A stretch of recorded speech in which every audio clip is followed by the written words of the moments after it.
how does someone, a human being, sample the black hole? Because this is all done in the mind, some human beings are either born or manipulated to have strong abilities to interact with the quantum hologram. This has been noticed by many people, and in fact, it is the principal research result of Rey Hernandez's book. Rey has noticed that people who have seen a spacecraft seem to acquire in that experience the ability to interact with other information stored in the black hole. And that's how we have Rey Hernandez's results, that people who have been chosen from a sample of human beings by the fact that they have seen and interacted with a UFO, they seem to have acquired skill in so many other mental activities. For example, they become horse whisperers or bird whisperers. Mhm. They become intuitives. They become able to remote view distance, circumstances, different events. They become able to tune into past lives of their own. All of these things become enabled within the brain's neural structuring. All right. Welcome to another installment of Behind Greatness by Inspire. It's Luciano here as your host. Today, we're joined by another very special guest from Cambridge. And before we speak to him, I just want to remind you, the listener, if you're new to the program, welcome. There's lots for you to catch up on, but we're happy that you're here. Number two, if you like what you hear, and this message, I guess, goes for our regular listeners as well as a reminder, just rate us, share, tell your family and friends. This is how we've been growing the last 3 years. We're a not-for-profit, as our listener knows, also registered charity. And if you're so inclined to donate to our cause, all funds go to the operation of the podcast. We all volunteer our time here. You can just go to our website, behindgreatness.org. You can see where you can donate. As a reminder, we are all volunteers here. We all run our own businesses, and we do this for the fun of exploration, of asking questions of people who have been asking their own set of questions, and thereby, we think, it just kind of enriching the general conversation that we've been having on the podcast. And it's primarily one of exploration. And today's guest is a person who has been exploring. He has been exploring the without and the within. His name is Dr. Rudy Schild. He is an emeritus research astronomer and astrophysicist at the Harvard Smithsonian Center for Astrophysics. And he has had a very long and illustrious career, an extensive one, studying, amongst many things, dark matter, black holes, and the fluid mechanical origins of cosmic structure. Because of his long association with Dr. John Mack, he has become interested in the formulation, or became interested a while ago now, in the formulation of a coherent understanding of the nature of space-time in the universe, and is a champion of the Edgar Mitchell quantum hologram formulation of the nature of existence and reality. He was also a founding member and executive director of FREE, Foundation for Research into Extraterrestrial Encounters, and is also the editor-in-chief of the Journal of Cosmology, where he has attempted to broaden the scope of scientific inquiry to include the nature of consciousness and the universe of universes. You can see some of his work as well. We'll put it in the show notes in various things, including his website, rudyschild.com, RUDYSCHILD.com. SCHILD.com. And we'll reference 2 books that he's been involved with. One with Free and Rey Hernandez called Beyond UFOs, and the other, The Dual Soul Connection, that he contributed to through Susie Hansen's effort as an author. Welcome to the show, Rudy. Thank you.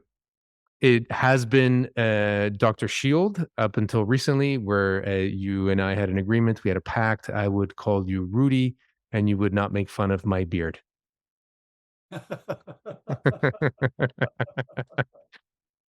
So I want to thank, first of all, before we get started, I want to thank two people that I like very much and that we've had on the podcast, Rey Hernandez and Mary Rodwell, who were also co-founders of the Free Foundation, along with you and Edgar, way back 10 years ago, I guess. Is that right? 2012? Oh, could it be? Yeah. I think more likely 8. 2008? No, I think 8 years. Oh, 8 years ago. Okay. Yeah, I'll buy that. So it took us a while because we asked for the introduction. We spent a lot of time with Mary and Rey, and they were both very, very kind to make the introduction. So again, thank you for making the time. Thank you for making the time in all of our previous chats to now. It's been a lot of fun. Well, I expect at least the same sort of fun now for this session. I'm delighted to be here. Let's get to it. There is a lot to ask you. There's a lot to discuss, and for the listener, just as an example of a teaser of something that we probably might not discuss in this discussion, but in a future one, you were explaining the correlation of meteors, tar, and whale food. So this is an indication to the listener that this can go and probably will go anywhere. Okay, so let's start. Well, why don't we start from afar? Let's start with anywhere. You are and were a preeminent expert in black hole study. I have also heard you say, not to me, but I've heard you say that all of the universe's knowledge is stored in the black hole, and that is what we deem as the Akashic records. Or did I get that right? That's absolutely correct. Without getting into a technical talk, because I'm just a dummy, how does the black hole, and how would you explain to a dummy like me how the black hole, or how a black hole holds all of the universe's information? The reason that this happens is reasonably understandable by non-experts. Remember that when objects fall to the black hole, they become redshifted. And that means that in our time, we see what happened a long time ago reflected from the black hole. If we shine laser pulses that get information from the interior parts near the surface of the black hole, we're sampling the record of past times. And so basically, since all of the world is expressed in the quantum hologram, and since these outer layers express past times in the universe, then what we see the black hole doing is kind of storing the present state of the universe as a quantum hologram as it is right now, onion skin layer by onion skin layer. And so what happens is that the present is at the outermost regions of the black hole, but as you go a little farther in, then you're sampling the past history of the universe, a little bit in the past, but the deeper you go, the farther in the past this gets. And so the record, as it gets closer to the black hole, thins out and gradually gets tired and faded and becomes less clear. And our memory of the past becomes less and less clear all the time, but nonetheless, there are traces of it. And so a person adept at sampling the black hole is able to use the entanglements and coherences of the universe for their brain to resonate with it and for them to thereby sample the universe as it was in the past. And that's how some people, guided by artifacts of the past, which then send a signal to the viewer's brain, the adept's brain, those patternings can then be recognized in some layers of the black hole that were formed in the past. And in that way, the adept's brain can resonate with past information in the universe and bring out some of the strongest characteristics of that past record. Okay. That's how the black hole becomes nature's hard drive. How does someone, a human being, sample the black hole? Because this is all done in the mind, some human beings are either born or manipulated to have strong abilities to interact with the quantum hologram. This has been noticed by many people, and in fact, is the principal research result of Rey Hernandez's book. Rey has noticed that people who have seen a spacecraft seem to acquire in that experience the ability to interact with other information stored in the black hole. And that's how we have Rey Hernandez's results, that people who have been chosen from a sample of human beings by the fact that they have seen and interacted with a UFO, they seem to have acquired skill in so many other mental activities. For example, they become horse whisperers or bird whisperers. Mm-hmm. They become intuitives. They become able to remote view distance, circumstances, different events. They become able to tune into past lives of their own. All of these things become enabled within the brain's neural structuring. So what happens is that my brain and your brain haven't seen, presumably, a UFO object, blaringly in front of you, confronting you, and saturating your vision with this special light, which we call quadrupole radiation. This becomes a whole other talk.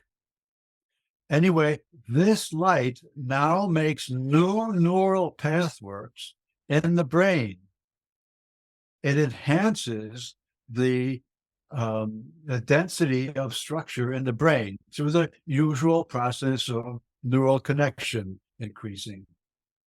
Okay. And so the brain of the person who has been exposed to UFO is now more sensitive to other properties of the quantum hologram and can read information encoded in the all-pervasive quantum hologram. That's the answer to your question. I used to be afraid of asking these kinds of questions. And in a sense, I still am. I have not lost that fear, but I'm facing the fear, Rudy. I'm facing the fear. So, well, you see, yeah. The fear is that you will now be responsible for understanding this. Yes. And, well said. How do you have a conversation with me? I told you, dummy. It's I mean, we're going back to Stanley and Spider-Man with, was it with great power comes great responsibility. I mean, the power is in the knowledge and the power is in the exploration. So absolutely. I know. Okay. So I'm probably going to do, I'm foreseeing here, what might be happening is that you're going to say something and then I might hark back to a few minutes prior, embedded in your answer, something else that I wanted to ask you about. So you said, when I asked you about sampling black hole, you said they're either born or manipulated. There are two questions here, two parts.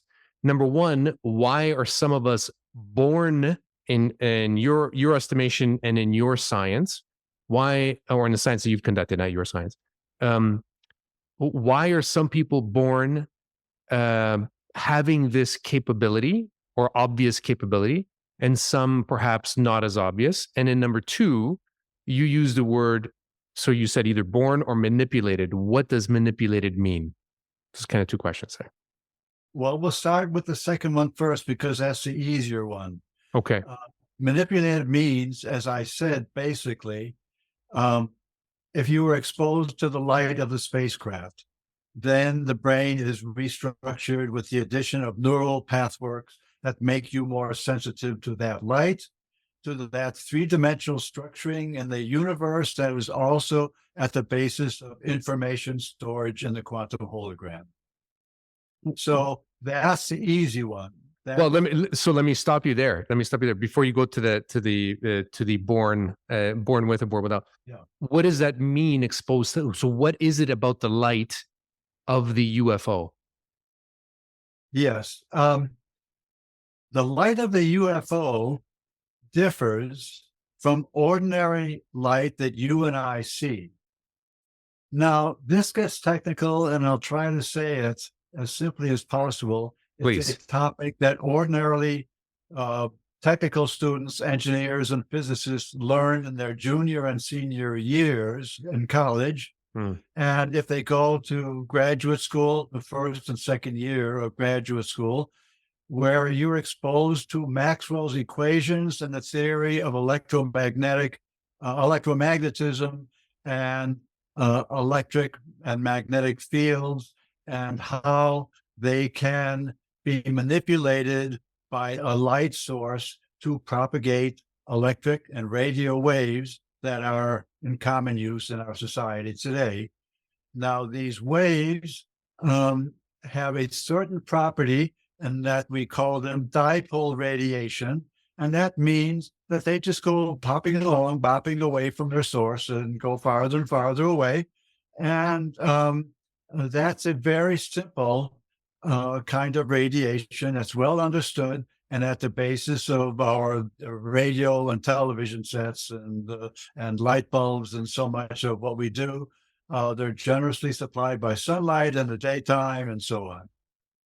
Now, when your professor teaches you about the emission of this common dipole electromagnetism, he'll also tell you, now these equations, the Maxwell equations of electromagnetic effects, have other solutions as well, but we don't pay much attention to them unless we're electrical engineers, because they tend to be local to the generating source that's doing the oscillations that cause the radiation of the dipole radiation. At the same time, they can, in the right circumstances, also be charged with another kind of radiation, which we call quadrupole radiation. So where I talk about propagating waves, moving away from the source and causing illumination, these other kinds are local to the source, and they represent oscillations in and out of the source itself. And so these oscillating kinds of radiation are called quadrupole radiation. Well, that's what the spacecraft does. In the course of doing its magic that's related to manipulating the local quantum field, they find themselves in oscillation with it, with the local quantum field, and they're doing this in and out business. That's also what goes through the eyes and restructures the brain. And so that's what I mean by other kinds of radiation and about our responding to all the tricks that are done by electromagnetic fields. Very complicated, and with some hand waving, I pretend that you now understand, but it takes 2 or 3 years of study to really and to be able to understand and let it empower your experimental work. I've never been a good actor, so I'm glad you saw through the faux pretending that I was trying to. Well, presumably you have not witnessed a UFO personally. That's correct. Okay. But you do know or believe that UFOs have entered our quote unquote space, that are our time and space. The United States Navy, yes, which has the most the best detector equipment. It has pilots who are officers in the United States Navy and have received the most advanced training in the operation of these devices, have recorded images which were supplied to the New York Times and published on the front page. And that's good enough for me. Okay, thank you. That is also good enough for me. So I wanted for the audience to understand that you have not witnessed one, so to speak. On this podcast, we've had a naval fighter pilot who's witnessed these, and he was part of the congressional hearing back in July, Ryan Graves. And most likely by the time that this recording... Yes, I listened to that. You listened? Okay, good. Well, thank you for listening to that. By the time we come out with the recording of this conversation, we will have had on the podcast also an individual who his name is Kevin Day, and he was also on the craft, the naval craft that was witnessing these objects go through the sky. And this is the craft that was carrying the fighter pilots. So probably in the back seat. No, it wasn't in the back seat. He was he was actually on the ship itself. Yes. So an official there, an officer there. Oh, on the ship. On the ship. Launching the and this is now a reminder for myself later on in the conversation. The ship at sea, exactly, off the coast of California, on the Nimitz. So yes, that's to belabor the point. Going back then to the born with or born without, presumably. You wanted to answer that question because that's a more difficult one, you said. So I'm not gonna try to pretend to understand what you were about to explain, but but let's try it. Let's try it. So why would somebody be born with it, and why would somebody be not born with the capacity or capability? The principal research result of John Mack, the famous Harvard psychiatrist who brought forth the knowledge of the alien agenda and the alien abductions, his principal result shouted 3 times in 3 places in his book, Abductions. His principal result was that there is underway, without our consent, an alien breeding program. That is to say, he saw and heard firm evidence from the people in his psychiatric analysis describing how aboard craft, sperm samples were taken from the men, ovaries, fertilized and unfertilized, were removed and replaced back and forth in women, and activities aboard the craft witnessed by some of the abductees indicated that the aliens understood how important it was for the young children in the alien program be exposed to the quantum field and the loving response of a human mother. And very often, the women who were abducted were asked to hold children that were also being seen grown in test tubes on the very large test tubes on the spacecraft. And so John Mack is shouting at us, there are hybrids being manufactured on these spacecrafts. Almost certainly genetically manipulated human beings from their manipulations of human DNA materials and through the reproductive process. So there are walking among us many people who are wired differently than you and I. They have wiring that is part alien and part human. And those are the ones who will be the most sensitive to the quantum hologram and have this wiring I speak of that almost in all cases, and I suspect in all cases, gives them sensitivity to the light of the spacecraft, and also then gives them these other skills that involve interaction with the quantum hologram, as is the principal and very important and profound discovery of Rey Hernandez's tremendous survey work of 300 or 400 human individuals who have interacted with UFOs. Many of them will almost certainly be these hybrids. So that's the answer to your question. Why are there some individuals who are seemingly innately gifted with this important resonance with the quantum hologram, and therefore skilled at all of these high resonance effects like past life experiencing, intuition, horse whispering, remote viewing, past life experiences, and so on. Would an artist who chooses the vocation to be an artist be that kind of individual as well? Could be.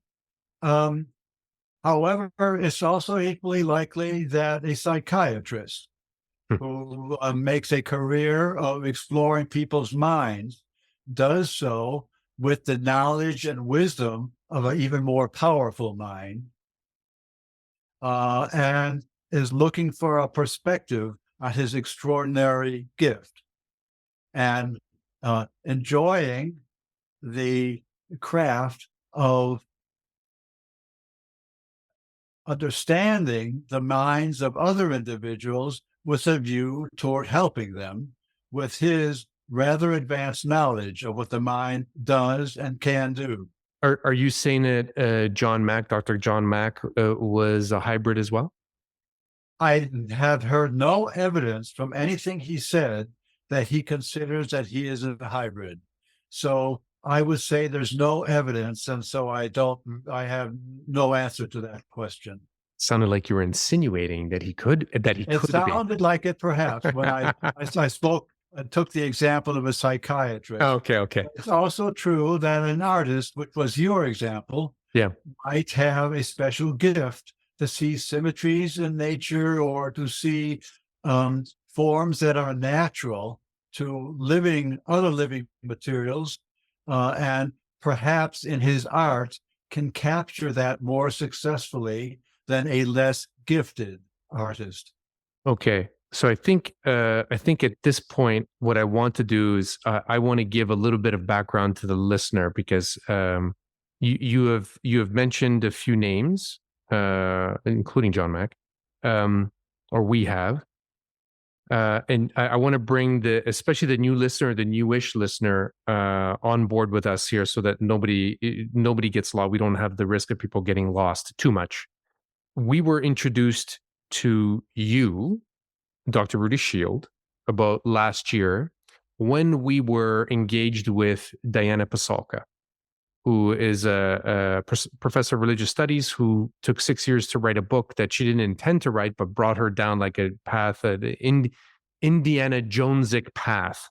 And her book is called American Cosmic. And in that book, she mentions a lot of people, including Dr. Edgar Mitchell, who we knew about and we would talk about on the podcast periodically. And then your name, Rey Hernandez and Mary Rodwell. So it was about almost a year ago. And that got us excited because we had no idea about free. And so since then, I've already mentioned, we've spoken to Mary and Rey and now you. Dr. Edgar Mitchell, we were really fascinated about probably a year before. We kind of knew his story and had a couple of scientists from IONS on the podcast, including Dean Radin, who work in the field of consciousness through IONS. And IONS was founded by Dr. Edgar Mitchell in 1973-ish after he came back from the moon because he had a metaphysical experience, an out-of-body type experience in the space capsule, as he was returning to Earth. And he wanted to explore that, so he founded that institute. So that was 1973-ish. Fast forward 20 years, and this is where you are at your desk doing what an astrophysicist does at his desk.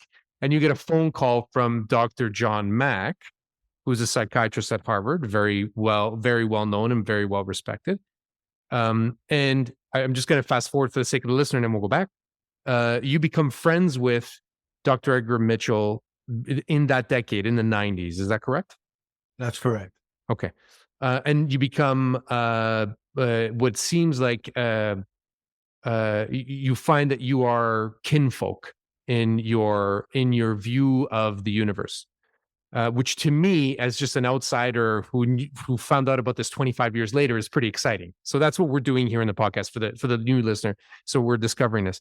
So John Mack, we learned about him through also Diana Pasulka and through various other people on the podcast since this year, including Danny Sheehan, who also represented him. Yeah, that you know Danny, who represented him in his case against Harvard, his own university, and won the case.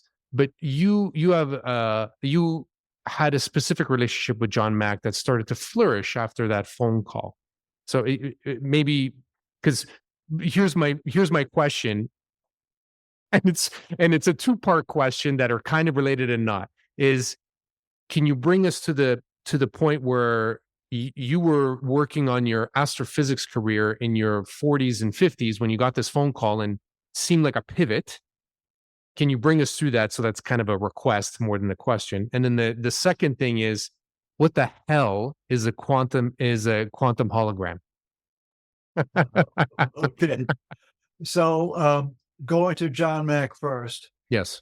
Of course, John Mack lives just down the street from where I live and work. And I live just down the street from the Astrophysical Observatory in Cambridge. And John and I knew each other through mutual friends, and we had him over for dinner one evening, just as mutual. We get to know each other and who are our friends and who are friends in common, and talk about the arts scene and the Cambridge area, and what's the university doing, and the administration of the university, and the problems of parking on campus, and all of that. And so we were friends already. And so it would not have been surprising to me if he called me on the telephone. Ordinarily, I would, of course, accept his call. We were mates at a university. Yeah, you're buddies. And when the phone rang, I was doing, as you say, what astronomers do, pencil in hand and or keyboard in hand, and doing calculations about the brightnesses of objects in the universe that showed processes working and enabling the tricks that the universe does, like stars emit light, that kind of thing. And Rudy, this is John Mack speaking. Rudy, he said, in my psychiatric practice, I'm hearing some very amazing things that are unbelievable, and yet they're being repeated by many of my psychiatric patients who are very disturbed by these things. And I wonder, because they have astronomical implications, I wonder if you, Rudy, would meet with me and discuss this. But I have to caution you that it is a little bit beyond the pale of what's normal in science. And maybe we should not make this be a public thing. Let's talk in private first. And I responded to that. Well, of course, John. You live just across the street from the observatory. So why don't you come over here and find the lunch hall, and we'll find a quiet table in a corner somewhere, and we'll talk it out. Fine, he said, and I'll see you in 15 minutes. Found the receiver, and we did. And then he laid it out to me that these people were telling fantastic stories of interactions that they were having with the UFOs that were being occasionally reported in newspapers, and that they were actually being beamed aboard spacecraft and interacting with the non-human beings aboard the craft. And he didn't hit me full charge at first, and to say about how there was a sexual aspect to this to spice it up. And I said I'd be glad to discuss it further with him. And he said the best way would be for me to attend some of the monthly seminars that he had and that were being attended by many of these abductees. And they would then discuss among themselves their stories and sort of strengthen and verify each other's works with their own knowledgeable comments. And so I started to attend these, I wouldn't call them scientific gatherings, they were community gatherings. Mm-hmm. He was creating a community of people to help them heal each other. So give them confidence that their experiences were not so outrageous as the psychiatric community had previously made them feel. Most of these patients had been referred to John Mack by other psychiatrists that were in the neighborhoods throughout the city, and they had somehow heard that John was treating them and with some success. And so he started collecting them, so to speak. Sure. So that's how the whole collaboration and interest started. I became interested because there were astronomical implications. Did these people prove that there was life elsewhere in the universe? If so, that was something that would be extraordinarily important and not known or recognized in science. And so the rest you know. So the rest I do know, and I'm not going to ask you to repeat the rest of the story, except for the part where you wrote a letter to in defense of John Mack for his case. Are you okay with repeating some of the words that you wrote in that letter? Yes, I love to do that.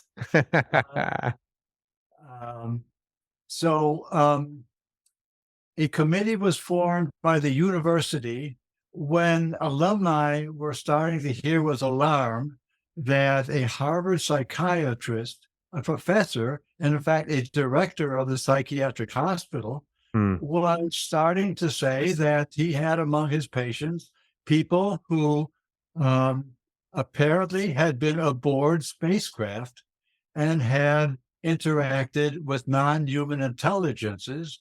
And there were patterns in the things that he said. and he took them seriously. And so, as word of this got out, alumni started becoming a little bit wary of this. It was too far out, and it was not, the information was not in any way being controlled, centralized, organized, and it just looked like a whole bunch of pie in the sky stuff. Mm-hmm. So a committee was formed. It was headed by a Professor Arnold Railman, and a list of what are called articles of impeachment were drawn up by Arnold Railman and presented to John as the basis for a meeting that was going to be held with the judge and the jury being him, Arnold Railman, a judge being Arnold Railman, and the jury being his colleagues in the psychiatric department, Sure. and perhaps elsewhere in the university. And so John called me one day and asked me if I could first expand upon my qualifications, and second, say that the astronautical community already acknowledges that there is a possibility of life elsewhere in the universe and is seeking evidence of it, and that maybe this is not such an absurd thing to do, and clear the air a little bit and give him space to operate and practice medicine or mental medicine. Mm-hmm. And so I agreed to do this with John, and I wrote a 2-page letter, as I recall, first announcing my qualifications. I am Dr. Rudy Schild, as well as being a tenured person at the Harvard Smithsonian Center for Astrophysics. I did lecturing at Harvard University. I did research with the large Smithsonian telescopes on mountaintops in southern Arizona, and I was a recognized high-profile astronomer.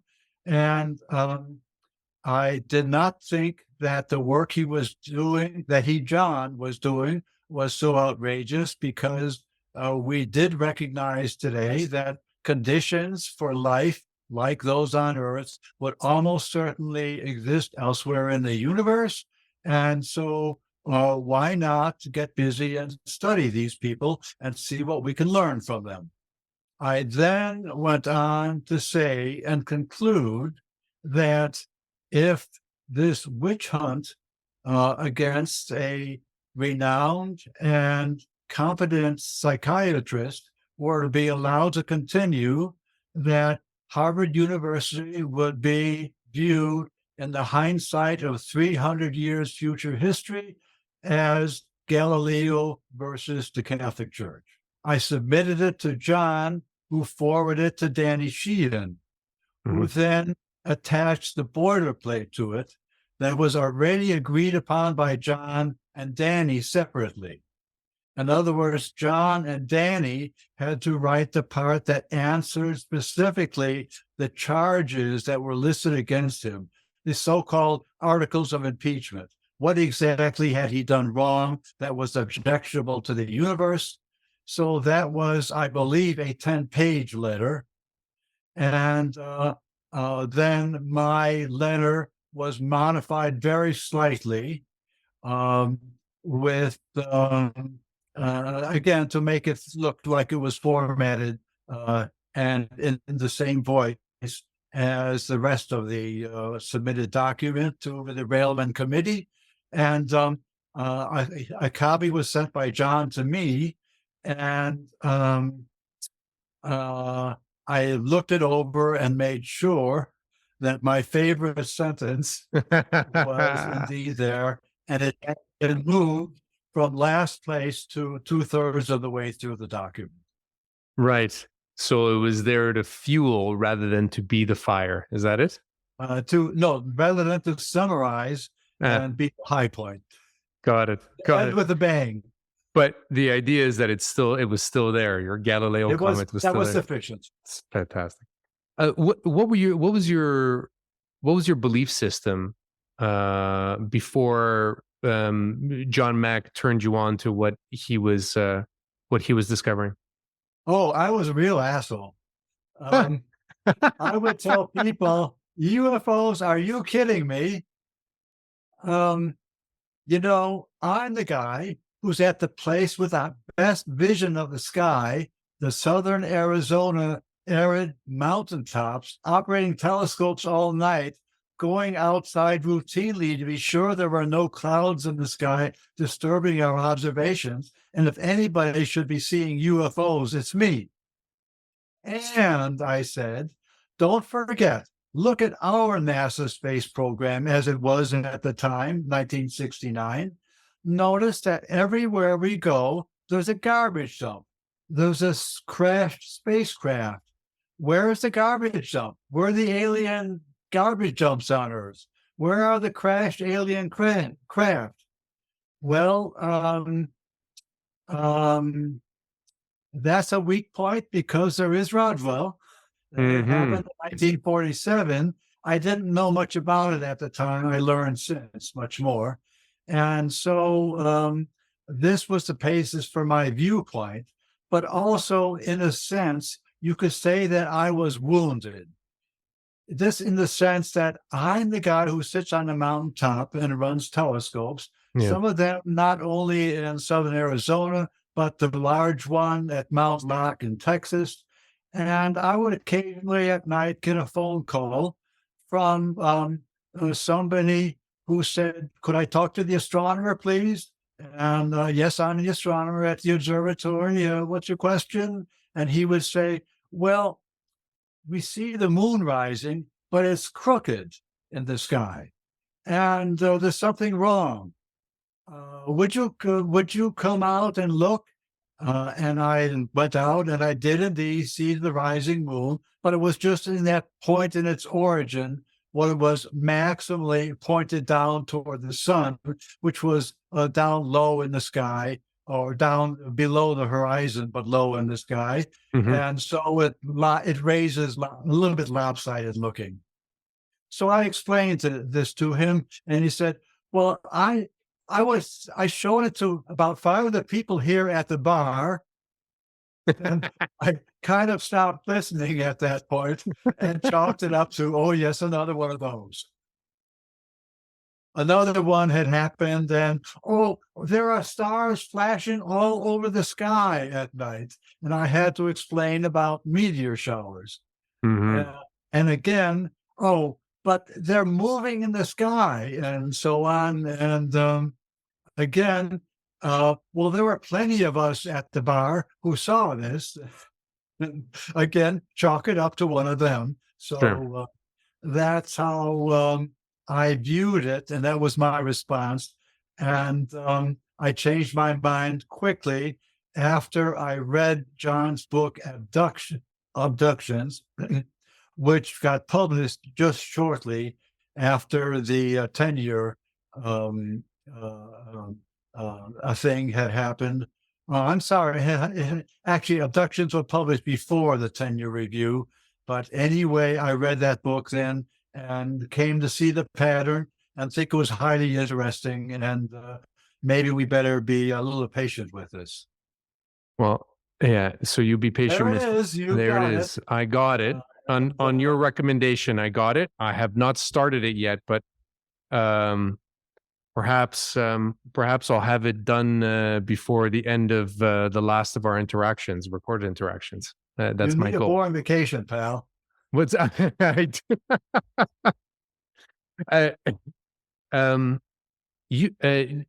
actually no. I had two things to say. Let me back up here in my own head. So we had the chief astronomer of the Vatican also on the podcast last year. A lovely fellow, Guy Consolmagno. We had a fun conversation. Really, really enjoyed our time. He was reticent to talk about this sort of stuff, and we never pushed it because we were having fun already talking to him. But in speaking to Danny Sheehan, who's just on the podcast very recently, he explained to us the interaction that he had with the former chief astronomer of the Vatican. And I think we have it in our teaser as well, at the beginning of the podcast episode. And when he told me, I was shocked. And so he wanted to get it from the horse's mouth. And he went to Italy, went to Rome, to Castel Gandolfo to hear it from his own mouth. And he told him something extraordinary. I'm paraphrasing. Something extraordinary is going to happen very soon. And the Catholic Church needs to change its stance on this, because non-human intelligence is going to make itself known. Again, paraphrasing. You and I, the first time you and I had a discussion, it was wonderful. You were saying some shocking things to me. It was like you were waking me up. You were pinching me to the conversation. I did it on purpose. Yes. I know this is your MO. And you said non-human intelligence, they can't wait to tell us that they're here. Yes. Why do you say this? When you read Susie Hansen's book, Yes, you will learn from her own words why it is that they are here in the last few years and not heretofore. That is, they have been quiet about it and concealed, and there has been almost no knowledge of their presence until very recently. Notice that in the era of 1950, we started seeing UFOs buzzing the White House in formations. They were being seen following fleets of ships at sea, photographed, newspaper accounts of them. All of a sudden, a big flurry of this activity. Well, Susie Hansen explains why that happened. At the end of World War II, the two nuclear detonations, in fear and anger over Nagasaki and Hiroshima, sent a shockwave through the universe, through the universal quantum hologram, saying these people are in trouble. They're dealing with forces that they can't control. They're dominated by their emotions. They're doing things that are harmful to each other, and they need help. And so the agreements with the universe of non-interference were broken at this time, and direct interaction of non-human intelligences was permitted by the universe for the purpose of bringing about necessary social change to our planet. Then what you noticed was that there was a reconnaissance of the Earth where these non-terrestrial beings first just visited us with fleets of spacecraft, trying to figure out, how does this place work? Where are the power centers? They quickly focused on Washington, D.C. and Moscow. What are these fleets of ships at sea that are a center of so much attention? Why are there these military bases, and what do they do? And why are they doing these nuclear tests? These are tinkering with forces in nature that are at the limit of what nature can sustain, and are very dangerous toys that they're playing with. And these people obviously need help dealing with these forces because they're mixing them with human emotions. And so the first thing you see what was real direct interaction was that they tried to teach us to communicate with them through humans learning the alphabet, learning the alien script and alien means of writing and alien characters and alien communications. Jim Sparks is one of the aliens who was pounded and pestered why they're trying to force him to learn to do alien communications with them, learn how to do the alien alphabet, their script style. I interviewed Jim Sparks and talked to him, and he described to me that in alien script and alien writing, there is always starting out a circle, and they call that the energy or action figure that shows something about the pen stroke or the reflexes of the person writing. And then inside of that circle is a symbol that somehow captures the energy of the person doing the writing. And another person schooled in this is supposed to learn to read this, but Jim Sparks strongly resisted this. You can't make me, he insisted. You can't do that. Leave me alone. And the pestering did not stop. And apparently they have found through interactions with Jim Sparks and presumably with others, but I only know firsthand from talking to Jim Sparks that that's what was going on. And that's what I learned about the action figure and the way that the communication in script is through energy figures of various kinds. So after that, we were starting to see that the aliens backed off and were starting to learn means of more ordinary communications with their communicating telepathically with us. They gave up on the program, apparently, of forcing people to learn alien alphabet. I was not aware of this. So Sorry. Go ahead. Ray. This has been an evolving program, and it's now to the place where we are seeing alien hybrids roaming the earth. And when you hear about Bigfoot, when I hear about Bigfoot, I say, well, could be. It might be that they have released as an experiment some critters that are hybrids that are in many ways like us, in many ways not like us, and more like somebody else. And I'm waiting for there to be some real hard evidence of the existence of Bigfoot, and maybe there is. I haven't really explored because there's too much else to do. But I'm open to the possibility that other experiments of these kinds have been underway for some years. This could be the Loch Ness monster and other things of this kind. I'm just open to it, but I'm not making any judgments now. And in general, I just keep my mouth shut. Well, except for this conversation. Except you're special.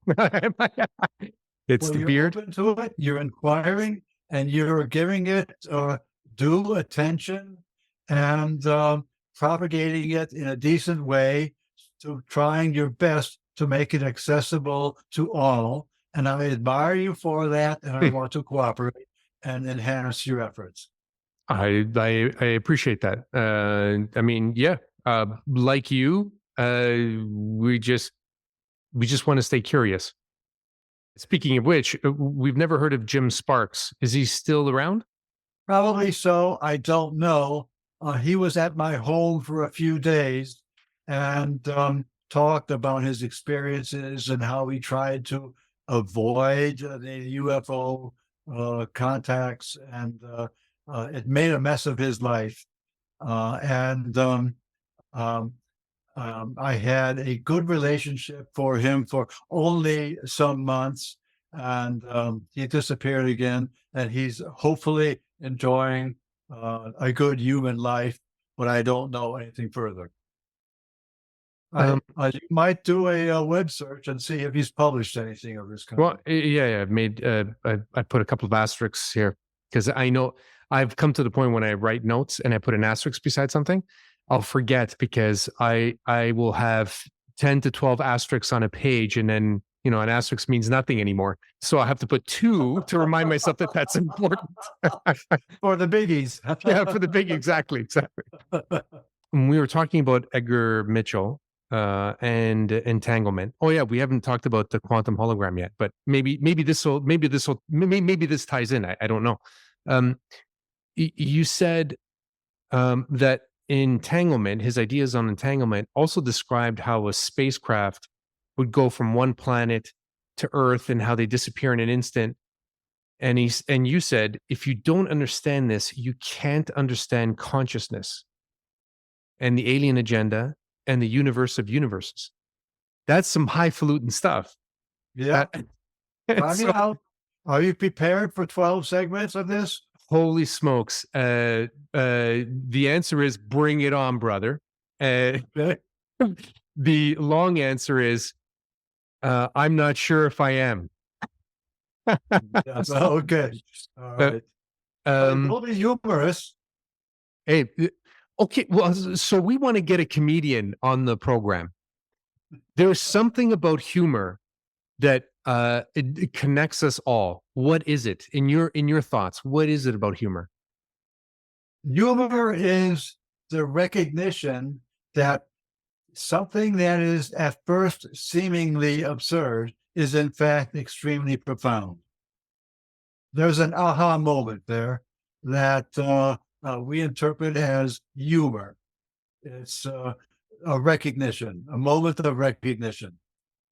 To take a scientist's point of view, it would make sense that some of the most popular comics in their specific era were also as unpopular as they were or are popular, because they, with their profound thought, they probably rub up against current ideology or current beliefs. Well, you see, they very often reinforce stereotypes, and that was very often at the expense of some segment of our population. Sure. So clowns would be stereotyped as, oh, they're just airheads. Well, there might be some very, very intelligent and skilled clowns. I like it. Let's leave it at that. Let's leave it, because we're going to have somebody on the podcast who is in the business of comedy, not a comedian, and I want to bring that. I want to bring what you just said into the conversation with him. Thank you. So let's go back to understanding. If you don't understand how these things move, then you don't understand consciousness, which, to my understanding, since I've gotten to know Mary and Ray and the contact modalities, is all part of one. All these kinds of contacts, including some of the things that you discussed with us at the beginning of this conversation, like remote viewing and other quote unquote phenomenon, are all part of one, which is consciousness. Yes. So and you're wondering again, what I was saying to you a minute ago, that's because the UFO experience rewires your brain, literally produces additional neural networks, which makes you highly able to tune in to the quantum hologram, which describes all knowledge in the universe. So then what's the quantum hologram? So not enough said. Very good. Very good. To understand the quantum hologram, I have to give you a little bit of a history lesson here, because there was a long time in the history of our civilization when, after Newton published his Principia, and with it his understanding of the laws of physical interaction, that is, billiard balls striking each other and recoiling in some way, all governed by forces in nature, how forces exerted on an object cause it to accelerate away, and how the entire physical world was described by what are called Newton's laws. And it was several hundred of years before those were considered really as firm and as important as they were. Eventually, Einstein's theory of relativity would modify them, but that wouldn't happen until a couple of hundred years later. Now, let's go back to the period of the late 1800s, where Newton's laws were now well understood and thought to be all that there is. That is, we can now understand how steam locomotives work. We can build giant ocean liners. We can build skyscrapers and have them not fall by just applying Newton's laws. And the engineering developments that fall out of those, that flow from them, all of that was lovely. But then along came the discovery of first the electron by, I think, Rutherford, then the discovery of the proton, soon the neutron, and then it was found that you could crash atoms together and all of these particles would fly out, so that we now had an atomic theory of matter, and we could fool around and control electrons, protons, and neutrons and make atoms. But then we started making some very perplexing observations. We found that the positive charge of an electron could attract the negative charge of an electron, and that the electron could then orbit around the proton and make an atom. But not all kinds of atoms imaginable could be made. Only certain kinds of atoms would be made. And why would that be? Why is it that there is an inner orbit beyond which the electron cannot go, cannot orbit? Why is it that there is then a gradation of orbits where the electron can fit in with the proton and make an atom in an excited state? But these are all discrete states. And why should that be? There must be some kind of forces operating within atoms. And so in the 1920s, 20s, and 30s era, a new theory called the quantum theory was developed to show how the universe made specific forces in what are called quanta, in discrete elements. It discretized or made just formal bits of everything in the universe, and didn't continue that atoms have a continuous flow of electron orbits outside the nucleus, but had an inner one. We call it n equals 1, and n equals 2, and n equals 3, and n equals 4, and they were all followed the pattern, which had a mathematical formulation. And why was that? And a quantum theory developed, and it was by the names that you recognize: Heisenberg, Schrödinger, Dirac, Bohm, the names that you associate with the quantum theory. And in the 1940s era, we learned how to control the forces on these, to split atoms and break them into component parts, and control the quantum forces that were holding them. And therein then lie the secret of the atomic bomb. Secret programs were developed to build atomic weapons in America, in England, and France, and Germany. And we were shortly an atomic war. So that was fine. We now had a quantum theory following the work of this whole century, this 20th century period of discovery. And by the end of the century, Richard Feynman came along at Caltech and noticed that actually the principles of this quantum theory also apply at the macroscopic level, and that quantum effects are seen in our consciousness effects and in other things that we do and experience daily as human beings. And so he started to understand how the quantum theory was bigger than just something that is at the level of atoms with their orbiting electrons orbiting protons. Then in the 1950s era, a scientist named Wilhelm Reich, who was Jewish and was chased around Europe during the events of World War II, had a home and a experimental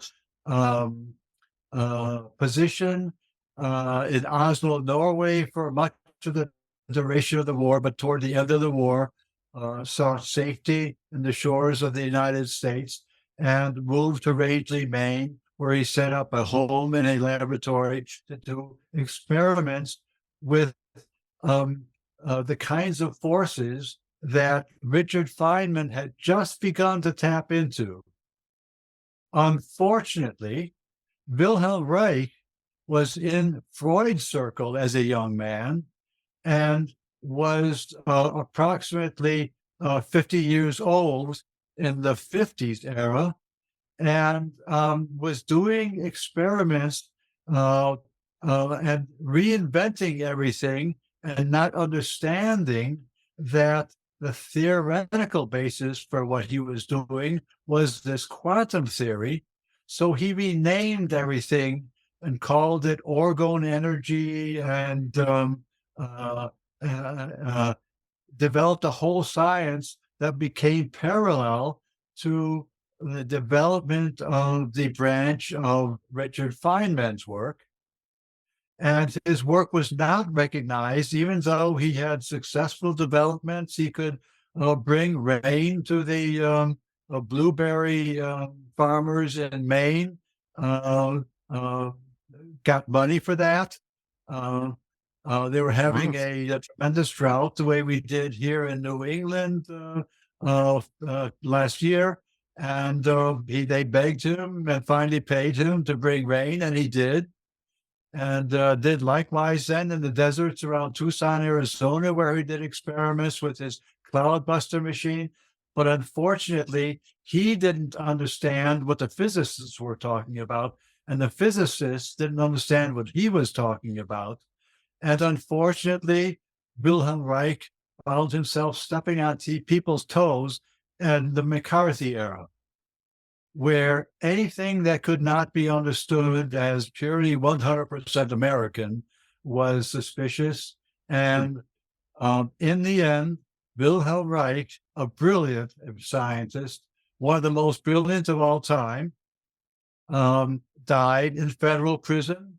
His library and his home and his laboratory library were burned on his front lawn. Wow. Public ceremony by federal agents. Wow. Attempt to completely erase his being and his memory and throw him in jail, where he died in 1957. What kind of threat are you to an institution when that institution burns your knowledge? Yes, exactly. So then what is the threat? So there was no real threat. It was kind of all imagined, but he was achieving results. He was bringing rain to the very arid plains of Tucson, Arizona. Did it with a machine he called a cloudbuster. In Rey Hernandez's book, you'll find a picture of his machine and a description of his work in the chapter that I wrote. So I acknowledge the brilliant work of him and see that it's a logical development of a new research path that he took as a basically psychiatric position. But doing experimental work and actually behaving more like a scientist. He also had a healing practice and was very successful with healing. What kind of healing? He developed medical devices which took away bad energy that was accumulating in people's bodies. He was calling it orgone energy and D''OR, door energy, and renaming everything. And the two camps, the university physics community and Wilhelm Reich as a solo scientist operating in the dark woods of Rangeley, Maine, just never talked to each other.